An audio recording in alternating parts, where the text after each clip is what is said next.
What's up, adventurers? We're back with another one for spooky season here. I've got my Headless Horseman Roosevelt's button up on. I really love it. And this story takes place today at a house that was around during that time in the 18th century. Let's go adventuring.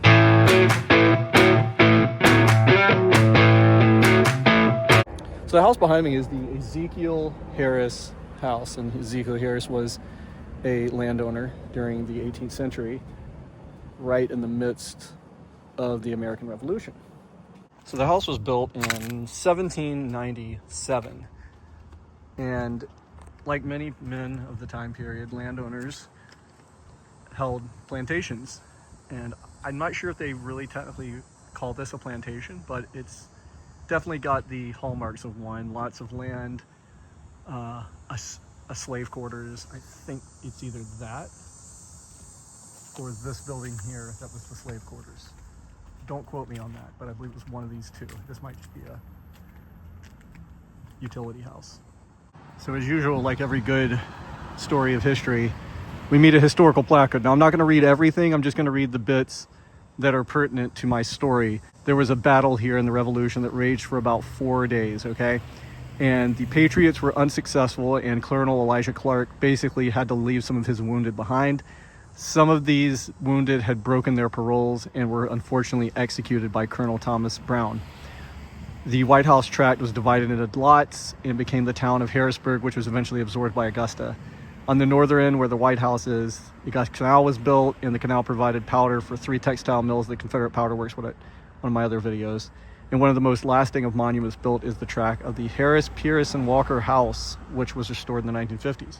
So the Ezekiel Harris house here is considered one of Augusta's most haunted places because of that story I just told you about, the historical placard of the soldiers that were arrested for basically not following orders, and they actually were put to death here at the house.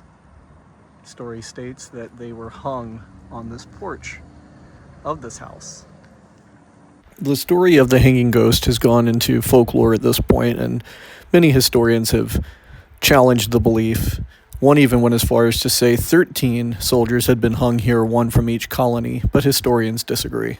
So there's 2 ghosts that call this house their home. One was the soldier I just spoke of that was hung here, and visitors to the house and keepers of the house have said they hear the sound of a rope tightening and a thud that follows inside and outside the house.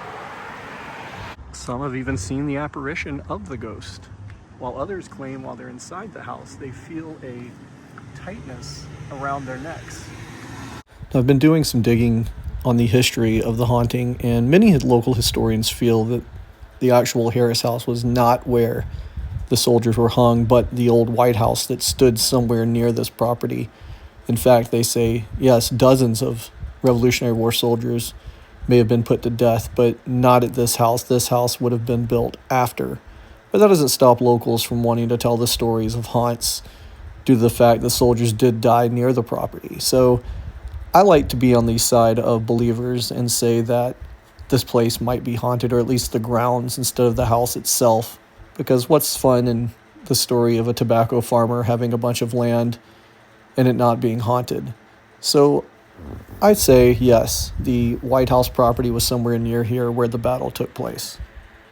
So the soldier ghost is not the only one that calls this home. There's a second female ghost.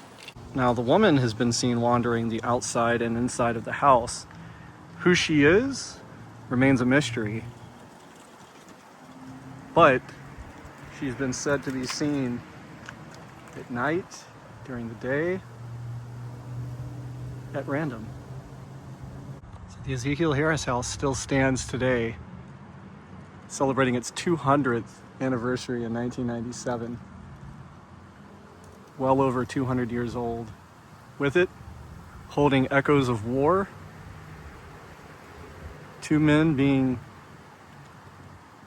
hung on the porch, and a mysterious woman.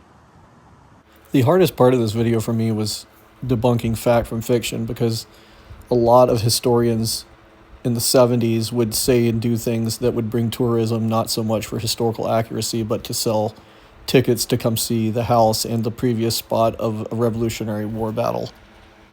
But my job as a YouTuber and videographer is to tell the story from whichever angle is correct. And I like to lean towards sure, there's probably some folklore here. There may even be some ghosts in the area from the Revolution. But also, you have to weigh on the side of caution. I hope you enjoyed this spooky adventuring video. Be sure to like, follow, comment, subscribe to more videos with Adventuring with Chris. I will catch you guys on the next one. Don't lose your heads. Stay spooky.